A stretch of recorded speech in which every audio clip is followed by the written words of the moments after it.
Mes bien-aimés frères et sœurs, je glorifie et je bénis le saint nom du Seigneur pour ce nouveau jour du vendredi 4 juin. Seigneur éternel, nous te sommes reconnaissants, nous exprimons notre reconnaissance de ce que tu nous fais la grâce, Seigneur, de poser les pas dans ce nouveau jour. Béni sois-tu, Seigneur, merci. Merci, Seigneur. La Bible déclare que les bontés de l'Éternel se renouvellent pour nous dès le matin, chaque jour. Seigneur, pendant que nous entrons même dans cette journée, nous te rendons grâce de ce que tes bontés se renouvellent envers chacun de nous encore en ce jour. Merci pour ta fidélité, merci pour la protection solide et infaillible que tu représentes autour de nos vies, dans nos déplacements, dans nos occupations. Seigneur, tu es là, tu veilles sur nous. Tes anges sont là pour marcher avec nous et ta faveur, la faveur divine est encore sur nos vies. Nous te bénissons de ce que tu gardes nos vies. La Bible déclare que si l'Éternel ne garde la maison, celui-là qui la garde, il la garde en vain. Et si l'Éternel ne bâtit une maison, celui qui bâtit cette maison la bâtit en vain. Seigneur, c'est toi qui bâtis, qui construis notre vie spirituelle. C'est toi qui construis notre existence. C'est toi qui bâtis notre mission, notre travail sur la terre. Merci Seigneur de ce que ton esprit demeure avec nous à travers ce voyage terrestre. Béni sois-tu pour ce nouveau jour. Nous te supplions Seigneur d'ouvrir le ciel, les écluses des cieux, les fenêtres des cieux maintenant, afin que Seigneur nous recevions de toi les paroles de grâce, les paroles de bénédiction, pour bénir davantage la vie de chacun de nous. Seigneur, je te recommande chacun de tes enfants, chacun de ceux qui sont sous le son de ma voix. Seigneur, je te les recommande. Et je prie que le Saint-Esprit les rejoigne davantage encore aujourd'hui, afin de continuer à être au contrôle dans chaque aspect de leur vie. Je le demande, je le désire de tout mon cœur, au nom de Jésus-Christ de Nazareth. Amen. Mes frères, mes sœurs, nous sommes là par la grâce de Dieu. Le sous-thème que nous allons ensemble méditer, c'est l'incontournable diversité ne veut pas dire division. Voici notre sous-thème que nous allons méditer ensemble. Alors, je nous demande de disposer notre entendement, nos pensées, notre cœur, afin de recevoir les merveilles que le Seigneur veut encore nous communiquer aujourd'hui. Ma prière est que pendant que tu suis ce temps de méditation, les écailles tombent des yeux de ton cœur et que la lumière de la parole de Dieu illumine les yeux de ton cœur et que Dieu lui-même te parle, qu'il se révèle à toi, qu'il te fortifie, qu'il t'édifie, qu'il te restaure, qu'il te visite, qu'il te fasse du bien. Telle est ma prière, au nom de Jésus. Amen. Lisons dans 1 Corinthiens au chapitre 12, le verset 12. 1 Corinthiens 12, 12. La Bible dit, « Car comme le corps est un et a plusieurs membres, et comme tous les membres du corps, malgré leur nombre, ne forment qu'un seul corps, ainsi en est-il de Christ.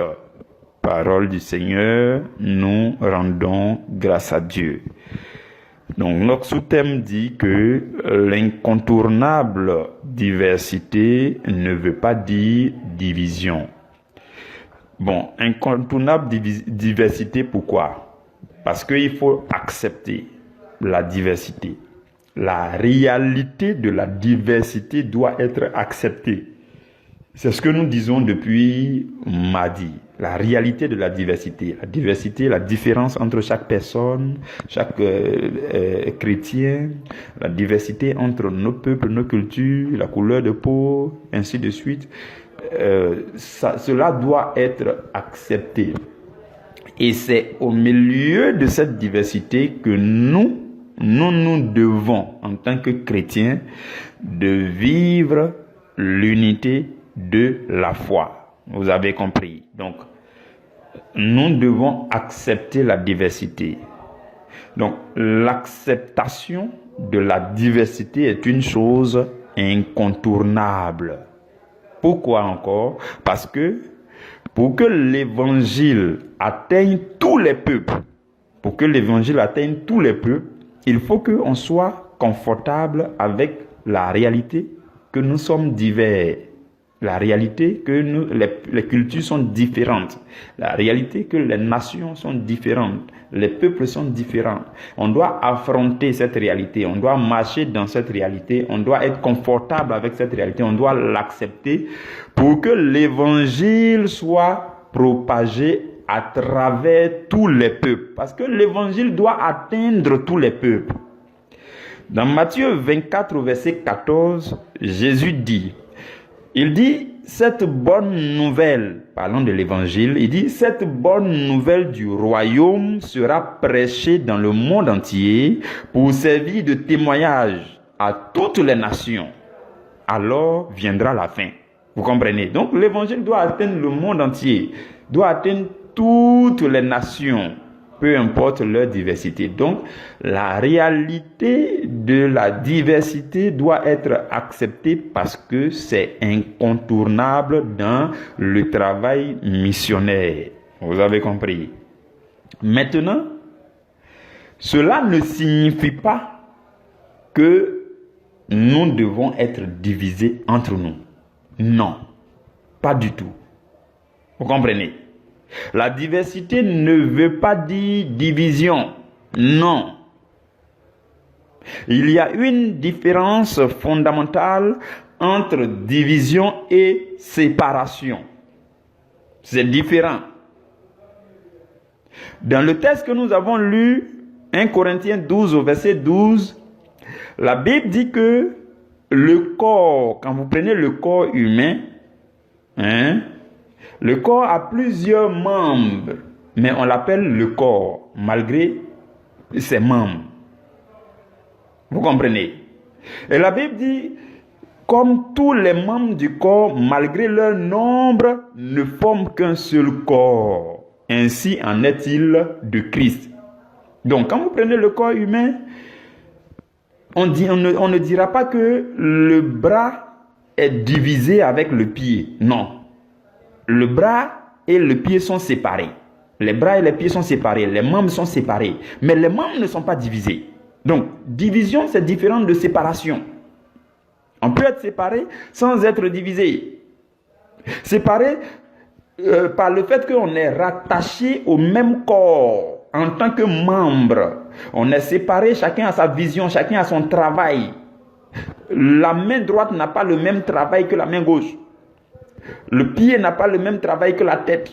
Ce sont des membres qui sont rattachés au même corps, séparément. Mais ces membres ne sont pas divisés parce que les uns viennent en aide aux autres. Sans la main droite, ça sera compliqué. Il peut arriver que certaines parties de ton corps ne puissent pas avoir de soins si la main droite ne se met pas au travail. Donc, il y a l'aide, le soutien. Chaque membre soutient l'autre, ainsi de suite. Vous comprenez, frères et sœurs? Donc, les membres sont séparés pour que chacun accomplisse la mission qui lui a été confiée. Mais les membres ne sont pas divisés, détachés les uns les autres. Non. Les membres sont rattachés au même corps. Vous avez compris. Donc, la diversité, la différence ne veut pas dire division. Vous comprenez? Et même quand vous prenez encore l'image d'un arbre, comme je nous l'ai dit hier, vous prenez un arbre, il y a le tronc. Et le tronc donne naissance à plusieurs branches. Et vous prenez une autre branche qui va donner naissance à plusieurs sous-branches. Et vous prenez une sous-branche qui va donner naissance à plusieurs sous-branches, ainsi de suite, ainsi de suite. Mais on ne dira pas que les branches sont divisées. Non. Non. À moins d'arracher une branche, on ne dira pas qu'elles sont divisées. On dira simplement que les branches se sont séparées. Chaque branche a pris sa direction selon sa mission, selon son travail, pour aller faire son travail. Mais les branches sont rattachées au même tronc. Donc, elles ne sont pas divisées, elles se sont séparées pour mieux accomplir leur mission. D'ailleurs, si les branches ne se séparaient pas, il n'allait pas avoir beaucoup de fruits. Vous êtes d'accord avec moi? Quand vous prenez un arbre, si les branches ne se séparent pas pour aller...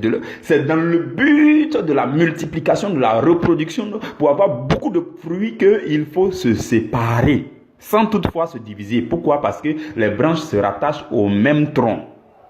Si les branches ne se séparent pas, il ne va pas avoir plusieurs fruits. Vous comprenez, frères et sœurs? Donc, la diversité entre nous, membres du corps de Christ, les différences entre vos communautés, ainsi de suite, cela ne veut pas dire division. Et même quand vous prenez un même membre, vous prenez par exemple la main, vous voyez encore que sur la main, il y a d'autres membres.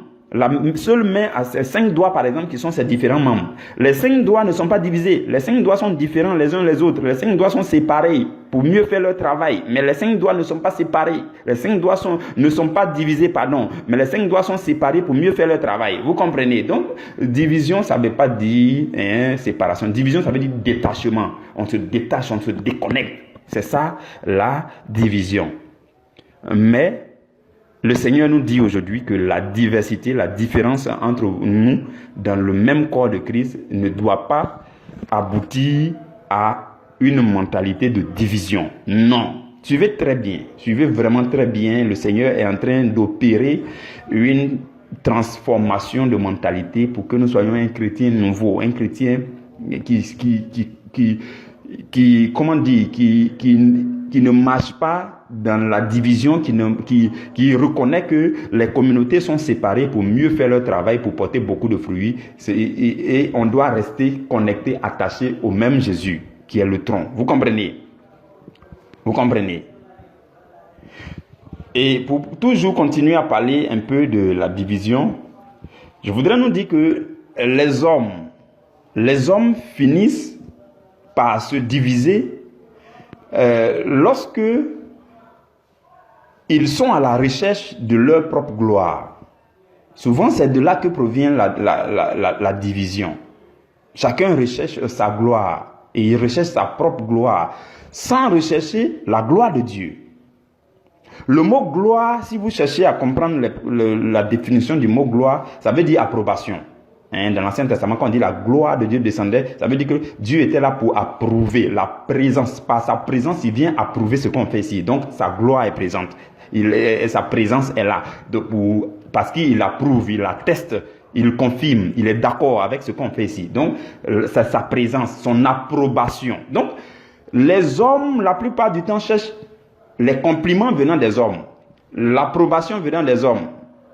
Ils veulent l'accord venant des hommes. Ils veulent la gloire venant des hommes. Et si on cherche toujours les compliments venant des hommes, la gloire venant des hommes, on risque de ne pas rechercher la gloire de Dieu. Vous comprenez? Et la plupart du temps, c'est ça qui conduit à la division. Et c'est ce qui fait que la foi aussi va prendre un coup. Jésus dit, dans le livre de Jean, Jésus dit, comment pouvez-vous croire, vous qui tirez votre gloire les uns des autres? Vous comprenez? Et par la suite, il dit, et qui ne cherchez point la gloire qui vient de Dieu. Jean chapitre 5 au verset 44. Ce verset est très intéressant. Jésus dit, comment pouvez-vous croire? Donc déjà, il parle de leur foi. Comment pouvez-vous croire, vous qui tirez votre gloire les uns des autres? Ça veut dire quoi? Dès l'instant que vous et moi, on cherche la gloire venant de l'autre, on cherche les compliments venant de l'autre, Jésus dit, comment pouvez-vous croire? Ça veut dire quoi? La foi prend un coup lorsque on cherche la gloire des hommes. Est-ce que quelqu'un a compris ce verset? Donc, vous ne réussirez pas à mieux croire en Dieu. Vous ne réussirez pas à mieux attirer la gloire de Dieu si vous cherchez à attirer l'accord des hommes, l'approbation des hommes, les compliments des hommes, le regard des hommes. Il dit, vous ne pouvez pas croire, vous ne pouvez pas bien croire, vous ne pouvez pas bien manifester votre foi. Votre foi ne pourra pas être bien vivante parce que vous tirez votre gloire les uns des autres. Et il dit, vous ne cherchez point la gloire qui vient de Dieu. Vous comprenez, frères et sœurs? Donc souvent les hommes cherchent leur propre gloire, la gloire venant des hommes, et cela fait que les divisions naissent. Et automatiquement, ce qui se passe, c'est que l'esprit de division enclenche les conflits. Dès que deux personnes ne sont pas du même avis, l'esprit de division, le diable envoie l'esprit de division qui enclenche les conflits. C'est bizarre. Et c'est automatique. Dès lors que deux personnes n'ont pas le même avis, ils commencent à se combattre. C'est bizarre. Vous pouvez le remarquer entre nous. Quand quelqu'un n'est pas d'accord avec vous net, vous avez l'impression qu'il est devenu votre ennemi. Ça ne vient pas de vous. Ça vient de l'ennemi. C'est l'esprit de division qui provoque cela dans votre pensée. Le fait que vous ne soyez pas du même avis que quelqu'un ne veut pas dire qu'il faut le haïr. Non. Et c'est le diable qui travaille ainsi. Le diable pousse les hommes à se combattre entre eux dès que les avis sont opposés. Dès que quelqu'un n'est pas du même avis, on dit il n'est pas de mon bord. Donc automatiquement, il y a une pensée diabolique qui les pousse au conflit. Ça vient de l'ennemi. Ça ne devrait pas être comme ça. C'est l'esprit de division. C'est aussi l'orgueil. C'est l'orgueil qui pousse les hommes à mépriser les avis, les opinions des autres. L'orgueil pousse les gens à se dire que c'est mon avis qui doit primer, c'est mon opinion qui doit primer, c'est moi qui dois prendre le dessus. Et on méprise les avis des autres, les opinions des autres, et on les écrase. Tout ça, c'est l'orgueil, l'esprit de division pour causer des conflits. Vous comprenez? Donc, vous ne pouvez pas, je vous dis, par rapport à la vie des autres, vous vivez avec des gens, vous travaillez avec des gens, vous vivez dans la même maison avec les gens, vous marchez avec les gens. Vous ne pourrez jamais comprendre la vie de quelqu'un, l'opinion de quelqu'un, si vous ne savez pas comment accueillir son opinion. La première chose, c'est de savoir accueillir l'opinion de quelqu'un. Quelqu'un vous a fait, il vous a donné son idée. La gentillesse voudrait que vous accueilliez d'abord ce qu'il dit. Vous comprenez? Si vous n'avez pas la capacité d'accueillir les opinions des autres, d'écouter les autres, de recevoir avec douceur leur avis, ça sera compliqué pour vous de comprendre leur opinion. Très souvent, beaucoup restent à ce stade. On est braqué. Parce qu'il est inférieur à moi, quand il commence à parler, c'est avec mépris que j'écoute ce qu'il dit. Vous comprenez? Je n'accueille même pas ce qu'il dit. Je n'accueille même pas son point de vue. Je n'accueille même pas avec douceur et gentillesse son avis. Donc comment je vais comprendre si je n'accueille pas, si je n'écoute pas, si je ne suis pas prêt à suivre? Comment je vais comprendre ça? Donc il arrive qu'on n'arrive pas à comprendre l'avis de l'autre tout simplement parce qu'on ne sait pas accueillir les avis. Et dès lors qu'on sait accueillir les avis, ça sera facile. On va complimenter. Merci déjà pour la proposition. Merci pour l'idée. Merci pour ton avis. C'est ta manière de comprendre. On n'est pas tous obligés de comprendre une chose de la même façon. Vous comprenez? Et maintenant, si vous savez accueillir les avis des autres, les opinions des autres, et que malgré tout, vous n'arrivez pas à comprendre leurs idées, vous pouvez continuer à les aimer sans être obligé de comprendre leur pensée. On n'est pas obligé de comprendre la pensée de quelqu'un pour forcément l'aimer. On peut continuer à l'aimer même si jusqu'à présent on ne comprend pas encore. Vous comprenez? Donc, il est mieux, pour être beaucoup plus sage, il est mieux même souvent de dire, je ne comprends pas encore ta pensée, je ne comprends pas encore ton avis, je ne comprends pas encore ton point de vue. Mais souvent on dit trop rapidement, je ne suis pas d'accord. Non, c'est parce que tu n'as pas compris. C'est peut-être parce que tu n'étais pas disposé à écouter. Si tu avais bien écouté, peut-être tu allais comprendre. Mais trop vite, nous on dit, je ne suis pas d'accord. Non, je ne suis pas d'accord. Mais il faut te calmer, tu vas écouter pour comprendre. Et même si tu n'as pas compris maintenant, c'est sage de dire, je n'ai pas encore compris. Peut-être que je comprendrai plus tard. Vous comprenez? Et cela vous permettra de continuer à aimer la personne, malgré son avis, son opinion, que vous ne comprenez pas pour le moment. Vous comprenez, frères et sœurs? Donc, autre chose, c'est que nous devons réussir à considérer séparément l'amour pour une personne, et l'appréciation qu'on peut avoir pour ce qu'il fait ou bien pour ce qu'il dit. C'est deux choses différentes. Trop souvent, on confond. Suivez-moi très bien. Ce sont des choses profondes et complexes quand même. Suivez-moi vraiment bien. L'enseignement d'aujourd'hui est un peu profond. Qu'est-ce que je veux dire? Quand vous prenez une personne, l'erreur, c'est de le confondre avec ce qu'il fait et puis ce qu'il dit. Vous pouvez l'aimer à part en tant qu'une personne, un être que Dieu a créé à sa ressemblance et à son image. Il a besoin d'amour. Vous l'aimez en tant qu'être humain, sans considérer votre appréciation au sujet de ce qu'il dit, au sujet de ce qu'il fait. Souvent, on confond. Parce que ce qu'il dit, je ne suis pas d'accord avec, donc je le déteste. Les deux doivent être séparés. Parce qu'il a fait telle chose que je ne suis pas d'accord avec, donc je le déteste. Non, tu peux ne pas être d'accord avec ce qu'il dit, ce qu'il fait, et puis l'aimer. Donc si vous réussissez à séparer les deux, vous pourrez aimer quelqu'un même si vous n'êtes pas d'accord avec lui. Vous pourrez continuer à l'aimer même si son opinion n'est pas votre opinion.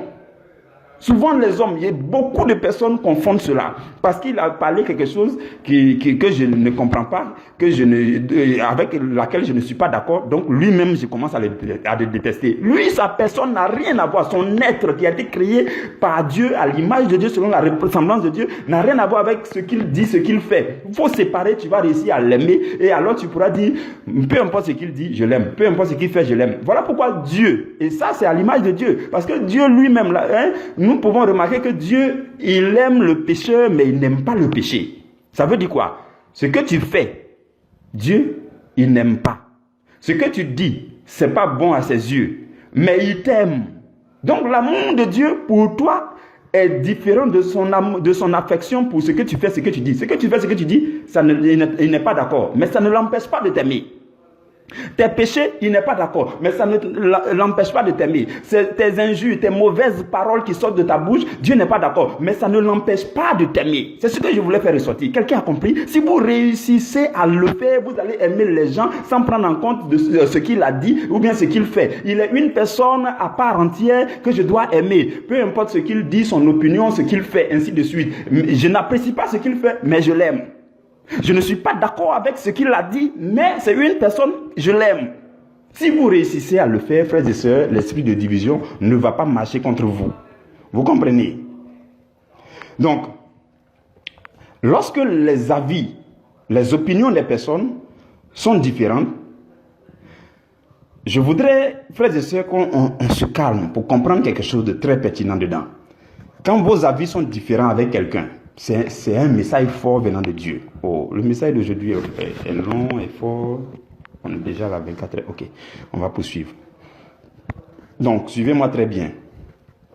Lorsque vos avis sont différents avec l'avis de quelqu'un qui est à côté de vous, dans votre travail, dans votre ministère, dans votre maison, dans votre famille, lorsque les avis sont différents, cela veut tout simplement dire qu'on peut se séparer sans se haïr, sans nous détacher de la même source qui est Christ.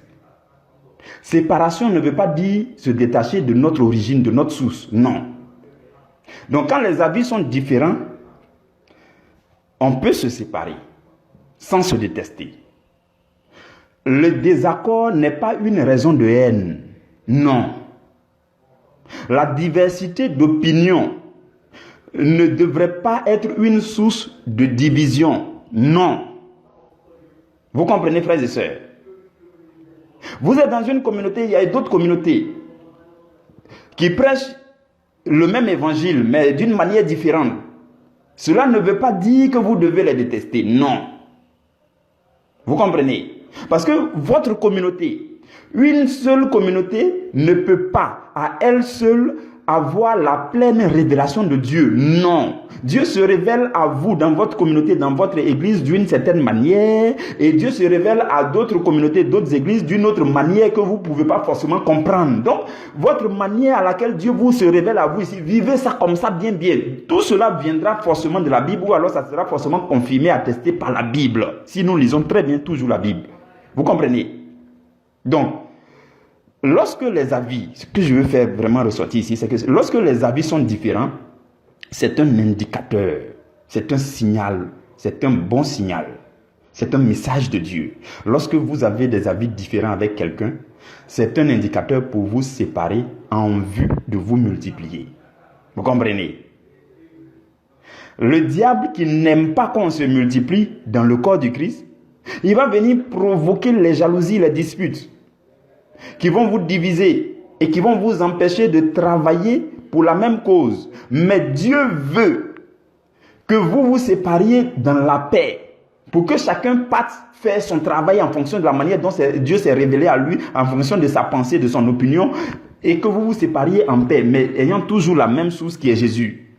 Vous comprenez? Lorsque vous n'arrivez pas à comprendre la vie de quelqu'un, c'est que Dieu est en train de lui confier une autre mission que vous n'êtes pas obligé de comprendre. Ce que je dis est vraiment fort. J'espère que ceux qui sont dans le ministère, dans le groupe B par exemple, ou bien qui sont ancrés dans un ministère quelque part, vont comprendre cela. Quand vous travaillez avec des personnes dans une même communauté, à un moment donné, on vient vous faire une proposition, mais ça ne colle pas avec ce que vous voulez faire. Mais c'est bon, mais vous ne pouvez pas mettre en place parce que vous êtes déjà dans d'autres élans. Et une même personne vient faire les propositions à chaque fois, mais vous n'arrivez pas à prendre ça en compte. Vous savez que c'est bon, mais souvent même vous ne comprenez pas ce qu'il dit. Donc, petit à petit, vos opinions commencent à se séparer. Quand vos opinions commencent à se séparer, Dieu est en train de dire, je veux que celui-là, avec les opinions différentes que je suis en train de lui donner, je veux qu'il soit séparé et qu'il parte de son côté pour aussi entreprendre une autre œuvre. Donc, qu'est-ce qui va se passer par la suite? Ce n'est pas la division, mais c'est la séparation. On lui dit, bon, mon frère, comme depuis un moment, on n'a pas toujours les mêmes idées, on n'est pas toujours d'accord, Dieu est en train de te confier une mission séparée. Il faut aller faire ta mission à gauche de l'Afrique. Arriver là-bas, tu fais ta mission, on va te soutenir, on reste toujours soudés, on reste solidaire, on te soutient en prière. Mais la pensée que tu as, on n'arrive pas à comprendre. Ta pensée là est étrange, c'est vrai, c'est fort pour nous, on n'arrive pas à comprendre. C'est un indicateur pour qu'on se sépare en vue de se multiplier. Si on ne se sépare pas, on ne peut pas se multiplier, frères et sœurs. C'est un secret que le Seigneur est en train de nous donner aujourd'hui. C'est ce que nous devons faire avec souplesse pour que dans le corps du Christ, lorsque un est devenu mature, Dieu commence à lui inspirer des pensées différentes que vous n'arrivez pas forcément à comprendre. Vous puissiez lui dire, en fait, Dieu est en train de te confier une mission. Va de ton côté. En paix, on se sépare. Va de ton côté. Entreprends cette œuvre là-bas. Mais nous avons la même racine parce que tu viens d'ici. Et c'est ainsi qu'on s'explose dans l'annonce de l'évangile à travers le monde. J'espère que vous avez compris. Mais ce qui arrive dans nos communautés, c'est que quand quelqu'un commence à avoir des avis différents, on lui dit, ah, lui, il n'est plus d'accord avec nous. Il est infidèle, il est déloyal, il est ceci. Et puis on commence à le traiter de tous les noms. Non, le pauvre gars, Dieu est en train de lui inspirer des choses magnifiques. Dieu veut que vous lui confiez une mission à part et qu'il parte séparément pour entreprendre. Parce que Jésus veut que son corps grandisse. Jésus veut qu'on s'explose. Jésus ne veut pas qu'on se rassemble dans une église. Pendant 50 ans, on est dans la même église. Non! Il faut avoir la pensée missionnaire. Quand vous avez la pensée missionnaire, en tant que responsable, par exemple, vous allez voir pour détecter qui sont ceux qui sont devenus matures, qui sont ceux qui ont un projet, qui sont ceux qui ont une autre idée, qui sont ceux qui ont une idée différente, qui sont ceux qui peuvent aller de leur côté pour entreprendre l'œuvre de Dieu là-bas. Et alors, en le faisant, les branches de l'arbre se séparent les unes des autres pour aller chacune accomplir sa mission de son côté. Ces branches sont séparées, mais ces branches ne sont pas divisées parce qu'on a toujours la même source qui est le Seigneur Jésus. J'espère que vous comprenez ce que j'essaie de vous faire comprendre. C'est ça la pensée missionnaire, la pensée profonde de la mission du Seigneur Jésus. Donc quand quelqu'un n'est pas d'accord avec vous, ça ne veut pas dire qu'il faut lui faire palabre. Non, ça veut tout simplement dire que, ah mon frère, on peut se séparer en paix. Parce que ce que moi Dieu m'a mis à cœur, je veux faire là. Je n'arrive pas à comprendre pour toi là. Donc comme pour toi là, c'est toi seul qui comprends. Dieu veut que tu partes ailleurs. On va se séparer, mais dans la paix. Et puis on se soutient en prière. Seigneur, son idée là, c'est toi qui lui as inspiré, c'est toi qui comprends. Je ne suis pas obligé de comprendre. Oh, Seigneur, sois avec lui. Seigneur, développe ça en lui. Peut-être même que lui-même, la propre idée, elle n'a pas encore bien perçu même. Et puis l'esprit, vous n'arrivez pas à comprendre. Mais c'est un indicateur pour qu'on se sépare en vue de se multiplier. Les branches d'un arbre qui n'arrive pas à se séparer ne peuvent jamais porter beaucoup de fruits. Non! Vous prenez un arbre qui a 2 branches et vous prenez un autre arbre qui a 10 branches. Vous allez voir que là où il y a 10 branches, il y a beaucoup plus de fruits que là où il y a 2 branches.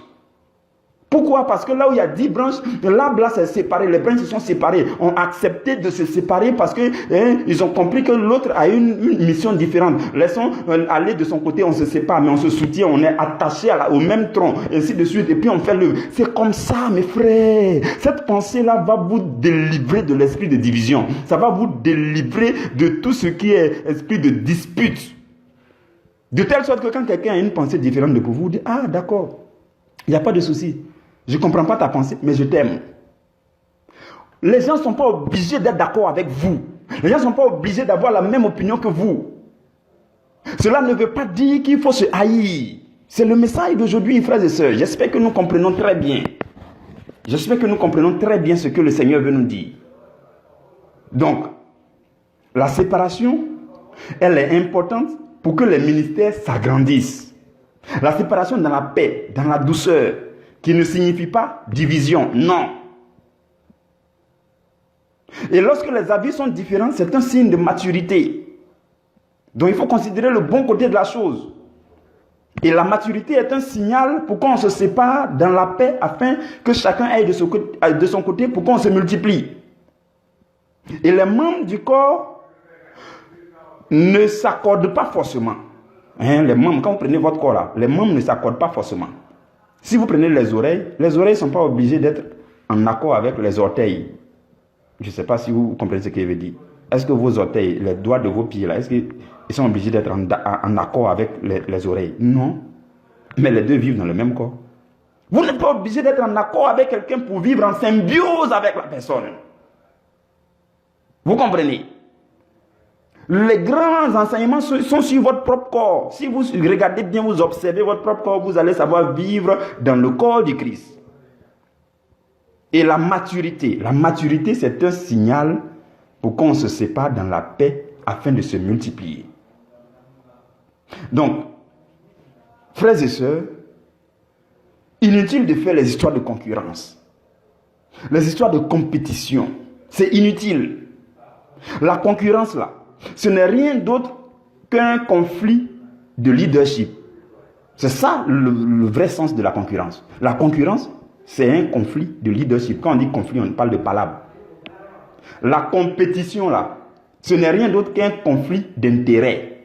C'est ça le vrai sens de la compétition. Pour ceux qui sont commerciaux, vous pouvez confirmer ce que je dis. Quand on dit compétition, là, ça veut dire que chacun cherche son intérêt. Chacun cherche à faire beaucoup de profit. Donc, il y a un conflit d'intérêt, conflit de profit.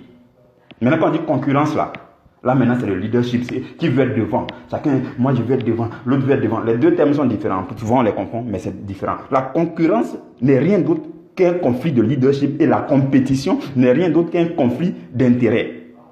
Donc, dans tous les cas, c'est une histoire de conflit. C'est une histoire de division. C'est dans le monde qu'on peut trouver ça. Dans le corps du Christ, on ne doit pas trouver ça. Parce que Christ est le seul véritable leader. Et son intérêt doit être l'intérêt commun de tous les chrétiens. Dans Matthieu au chapitre 23 au verset 10, Jésus dit, ne vous faites pas appeler directeur, car un seul est votre directeur, le Christ. C'est lui qui est le leader, c'est lui le directeur, c'est lui le patron. Il n'y a pas fait de conflit de leadership dans le corps du Christ. Si tu veux être berger, tu es berger de ton berger, tu es berger chez toi. Tu ne peux pas faire concurrence avec d'autres bergers. Si tu es pasteur pour toi, tu es pasteur pour le Seigneur. Tu ne peux pas être en concurrence avec d'autres pasteurs. Tu es prêtre, tu ne peux pas te permettre d'être en concurrence avec d'autres prêtres. Non. Tu ne peux pas te permettre d'être en concurrence, en compétition avec d'autres personnes. Non, frères et sœurs. Parce que le seul intérêt, c'est les intérêts de Jésus. Et le seul directeur, le seul leader, le seul patron, c'est Jésus. Vous avez compris, frères et sœurs? Donc, on ne doit pas laisser l'esprit de division rentrer. Comme j'ai dit, séparation, c'est une bonne chose. Pourquoi? Parce qu'il faut qu'on se multiplie. Chacun doit aller de son côté. Moi, je suis quelqu'un, si tu as travaillé avec moi et puis au bout de 2 ans, 3 ans, 4 ans, toi, tu n'as pas un projet personnel. Tu n'as pas une vision personnelle. Tu n'es pas capable de dire, je suis prêt à envoyer moi de ce côté pour que moi aussi, je puisse former une équipe. C'est que tu es un lâche. Ah oui, écoutez-moi très bien en même temps. Vous qui êtes avec moi, vous qui êtes proche de moi, comprenez ça. C'est comme ça, moi, je pense. Oui. Jésus ne veut pas qu'on se confine. Jésus ne veut pas qu'on reste là parce que non, moi je veux être l'homme de Dieu qui a tout sous tout le monde avec lui, quoi, voilà. Donc personne n'est pas ailleurs et puis tu es là, tu pilotes tout le monde, tu manipules tout le monde. Ça ne marche pas comme ça. Arrêtez-moi ça. Le corps du Christ doit se développer, se multiplier. Jésus veut que les uns et les autres, quand ils sont mûrs, ils ont une idée différente de ton idée. Tu n'es pas obligé de comprendre son idée. Et parce que tu ne comprends pas son idée, tu n'es pas obligé de lui faire palabre. Tu dis, ah mon frère, ok, tu as fait ton songe, vraiment, je ne comprends pas. Oh. C'est vrai, je suis votre responsable, mais je ne comprends pas. Deuxième fois, il vient te dire, tu ne comprends pas. Troisième fois, et tu rassembles tout ça, tu dis, ah, on dirait que Dieu est en train de confier quelque chose d'autre. Ce n'est pas la peine de le combattre, ce n'est pas la peine de le tuer, ce n'est pas la peine de tuer son appel. Non, tu lui dis, ah, tel que je comprends là, Dieu est en train de... Parce que toutes les fois que tu me fais des propositions, je ne comprends pas. On ne va pas dans le même sens. Ce n'est pas la peine de lui faire palabre. Tu lui dis, ah, on va t'aider et puis tu vas faire ta communauté ailleurs. Ça sera une communauté fille. Une communauté qui va naître d'ici. Tu vas aller piloter. Le Seigneur sera avec toi. On va prier pour toi. On va t'accompagner. Ainsi de suite. Les membres qui sont ici là, si tu veux partir à 2 ou 3, tu dis. Tout ça, on va faire ça dans la transparence, dans la paix, dans l'amour, dans l'affection, dans la gaieté. Et puis tu vas partir. On appelle ça séparation. Quand vous faites ça, l'ennemi a honte parce qu'il aurait voulu que vous soyez divisés. Il aurait voulu vous détacher complètement. Il aurait voulu que vous soyez disloqués. Mais ça ne marchera pas si vous avez cette mentalité, si vous respectez l'opinion des autres. Vous n'êtes pas obligé d'avoir la pleine révélation de Dieu. Vous ne comprenez pas forcément ce que Dieu dit aux autres. Non, peu importe votre grade dans le corps du Christ, vous ne comprenez pas forcément ce que Dieu révèle aux autres. Donc quand quelqu'un donne son opinion, il faut respecter son opinion. Il faut être sage pour comprendre que c'est un indicateur pour qu'on puisse se séparer en plusieurs, pour qu'on puisse se développer, pour porter beaucoup de fruits. Vous avez compris, frères et sœurs? C'est ce que le Seigneur veut nous dire aujourd'hui. C'est ce que le Seigneur veut nous dire. La division ne doit pas exister dans le corps du Christ. C'est ce que le Seigneur veut nous transférer durant ce mois. La division, c'est lorsque il arrive que les fidèles chrétiens s'attachent à des serviteurs de Dieu. Vous oubliez le Seigneur Jésus. Souvent aussi la division vient de là. Oui, je vous le dis. Je vais terminer par là. C'est très important. Lorsque vous, chrétiens, vous attachez à un homme de Dieu, et puis vous oubliez Jésus, c'est dangereux pour votre vie. Je vous le dis, c'est la vérité. Faites attention à vous. On n'est pas dans le corps du Christ pour faire le culte de la personnalité humaine. Non, la seule personnalité divine pour laquelle on fait le culte, c'est Jésus-Christ. La Bible dit, il a plu à Dieu de faire habiter en lui la plénitude de la divinité. C'est Jésus seul. Donc, si vous vous attachez à un homme, matin, midi et soir, c'est lui. Si vous ne l'avez pas vu, vous n'êtes pas à l'aise. Si vous n'avez pas parlé, vous n'êtes pas à l'aise. C'est lui, ainsi de suite. Et puis, vous avez tendance à vous éloigner de Jésus. Vous n'avez pas de prière intime avec le Seigneur Jésus. Que vous attachez à un homme. Vous êtes en train de vous tuer. Vous allez vous détacher. Et vous allez tomber. Et vous allez sécher. Vous comprenez? C'est grave. Et un homme de Dieu doit transmettre Jésus aux autres. Quand vous prenez un arbre, les branches d'un arbre qui ne tirent pas leur force depuis la source, depuis le tronc, il y a ce qu'on appelle la sève, le sève ou bien la sève, je ne sais plus trop. C'est le liquide que la branche tire depuis, qui sort des racines pour venir passer par le tronc et puis ça rentre dans chaque branche. C'est ça qu'on appelle la sève.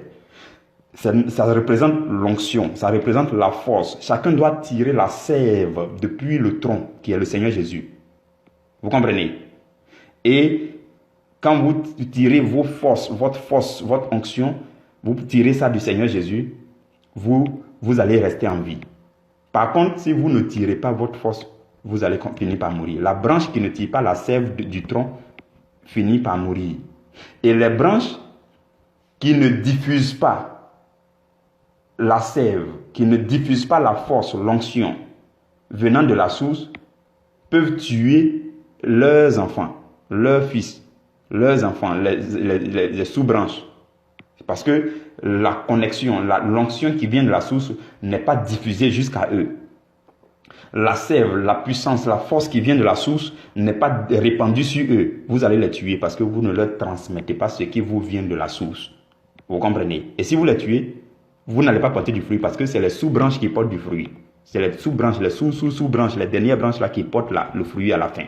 Donc, pour avoir beaucoup de fruits, il faut tirer la force, l'onction de la source qui est Jésus et il faut diffuser cette onction à travers la prédication de l'évangile, à travers les prières, à travers les conseils, à travers les jeûnes. Il faut diffuser ça sur les sous-branches. Et alors, la force demeure dans les sous-branches et tout le monde reste vivant et tout le monde porte beaucoup de fruits. Vous comprenez cette image? C'est très fort comme image. Donc, vous comprenez? De telle sorte que les branches qui ne restent pas connectées au tronc, qui ne tirent pas leur force de la source, s'arrachent et elles finissent par mourir. Vous comprenez? Donc, une branche qui se détache, qui tombe, donnez-lui 2-3 jours, les feuilles commencent à mourir et puis la branche commence à sécher. Donc, pour rester en vie, pour que notre foi reste vivante, vous comprenez maintenant où est-ce que je vais en venir? Pour que votre foi soit vivante, c'est le thème de tous les séminaires. Pour que votre foi soit vivante, vous devez tirer, la source de votre foi doit être Christ. Vous devez tirer votre foi en Christ. Et par la suite, vous faites quoi? Vous commencez à nourrir ce que Dieu envoie vers vous, ou bien ceux vers qui Dieu vous envoie. Votre foi qui prend sa source du Seigneur Jésus, vous commencez à diffuser cette foi, à répandre cette foi sur tous ceux vers qui Dieu vous envoie, ou bien tous ceux que Dieu vous envoie vers eux, afin que vous portiez beaucoup de fruits pour le Seigneur. C'est ça le principe. Donc, la séparation, elle est bonne. La séparation, elle est bonne. C'est un bon indicateur quand quelqu'un a une autre pensée par rapport à votre pensée. Plusieurs fois, quand ça se répète, ça veut dire que Dieu veut le mettre à part. Dieu veut le mettre de côté. Quand vous prenez le livre des Actes des Apôtres, Paul et Barnabas, ils avaient une autre vision. Ils étaient dans l'église de Antioche depuis près de 1 an. Ils étaient en train de jeûner, prier avec eux. Et à un moment donné, le Saint-Esprit va parler durant un temps de jeûne et prière pour dire « Mettez-moi à part Paul et Barnabas pour la mission que je leur ai confiée. » Donc, Paul et Barnabas se sont séparés de l'église de Antioche pour aller faire leur voyage missionnaire. Ils sont devenus une autre branche et ils ont porté beaucoup de fruits. Depuis Jérusalem, les gens même se sont séparés. Quand les missions ont explosé, ils se sont séparés. Chacun allait de son côté, avec sa vision, avec sa manière de penser. Philippe s'est levé, il est parti en Samarie pour aller prêcher l'évangile. Ce que Philippe prêchait, Pierre n'était pas obligé d'être d'accord avec. Jean, Jacques, il n'était pas obligé d'être d'accord avec. Mais ils l'ont laissé partir parce qu'il fallait se séparer pour mieux se multiplier. Mais cela ne voulait pas dire division. D'autant plus que quand Philippe est parti en Samarie, quand il a commencé à faire prêcher tout et tout, la Bible dit que les apôtres Jean et Pierre sont quittés à Jérusalem pour aller en Samarie et ils sont allés sceller toutes choses dans le Saint-Esprit. Ils ont commencé à imposer les mains aux gens et puis ils ont commencé à recevoir le baptême du Saint-Esprit. Pourquoi? Parce qu'ils n'étaient pas divisés, ils étaient tout simplement séparés. Et ceux qui étaient restés à Jérusalem sont venus en aide à Philippe qui était allé en Samarie. Après, Philippe a continué son chemin. Il a fait son voyage. Paul a continué son chemin. Pierre a continué son chemin. Pierre est parti à Joppé. Après, il est parti sur Corneille. Chacun a commencé à faire pour lui. Ils se sont séparés en plusieurs branches pour que l'évangile se multiplie. Ils ne sont pas restés confinés à l'église de Jérusalem. Ils ont tenté de le faire jusqu'à ce que Jésus permette que Étienne soit tué avant qu'il s'explose. Les gens ont voulu rester une seule branche. Les gens ont voulu rester dans la même communauté. Mais les gens ont commencé à se chamailler parce qu'ils ne pouvaient pas toujours se comprendre. Quelque part dans la Bible dit que les hellénistes ont commencé à faire palabre avec Paul, ils voulaient le tuer. Pourquoi vous voulez rester là, dans la même communauté? Vous ne vous comprenez pas. Mais ça ne veut pas dire que l'autre a tort.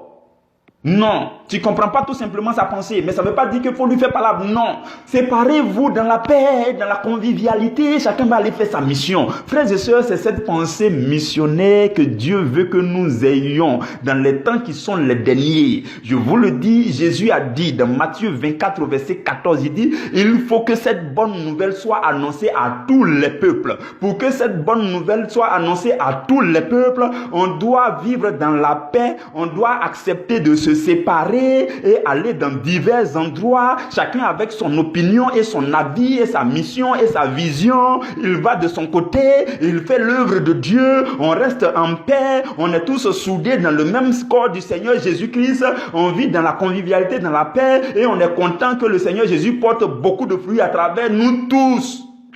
C'est le message d'aujourd'hui. Que Dieu vous garde et que Dieu vous bénisse. Nous nous retrouverons demain. Amen.